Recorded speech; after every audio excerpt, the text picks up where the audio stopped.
Hello everyone, অনেক দিন পর তোমাদের সাথে আবারও একটা নতুন ভিডিও শেয়ার আরেকটু করছি। যাচ্ছি তার কারণ হচ্ছে আজকে আমাদের সাথে মিষ্টি নেওয়ার আছে। আর যেহেতু আজকে অফিস আছে, আমার আজকে অফিস ছুটি, আমি আজকে অফিস ছুটি নিচ্ছি। চলে এসেছি বারুইপুর মিষ্টি নেওয়ার জন্য। যেহেতু ৯ মাসের স্বাদ, তাই ৯ রকমের মিষ্টি নেওয়ার কথা মা বলেছিল। ৯ রকমের মিষ্টি নেওয়া আমাদের ডান। মিষ্টি নেওয়া হয়ে গেছে, বাড়িতে চলে এসেছি। এবার শুধু খাবো, খেয়ে রেডি হবো, হয়ে বোনের মা বাড়ি। ছুটির দিনে সকাল সকাল মিষ্টির দোকানে যাওয়ার সুযোগ পেয়েছি, আর ব্রেকফাস্টটা মিষ্টির দোকানের ভাজা গরম গরম কচুরি দিয়ে হবে না, তাহলে কি করে চলে বলো।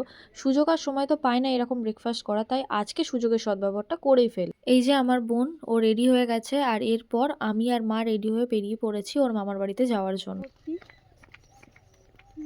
খুব রোদ, আমরা ছাতা নিইনি, সেই জন্য মা ওই ব্যাগ দিয়ে রোদ গার্ড করছে। এরপর বোনের মা বাড়িতে পৌঁছে কিছুক্ষণ বসে সবার সাথে দেখা করে আড্ডা মেরে তারপরেই চলে এসেছিলাম খেতে। প্রথম পাতেই ছিল ভাত, মাছের মাথা দিয়ে ডাল, আলু ভাজা আর পটল চিংড়ি। এগুলো শেষ করতে না করতেই চলে এসেছিল মাছের ঝাল, আর এরপরে ছিল চাটনি, পাঁপড়, মিষ্টি আর সাথে ছিল পায়েস। তো আশা করি ভিডিওটা তোমাদের ভালো লেগেছে।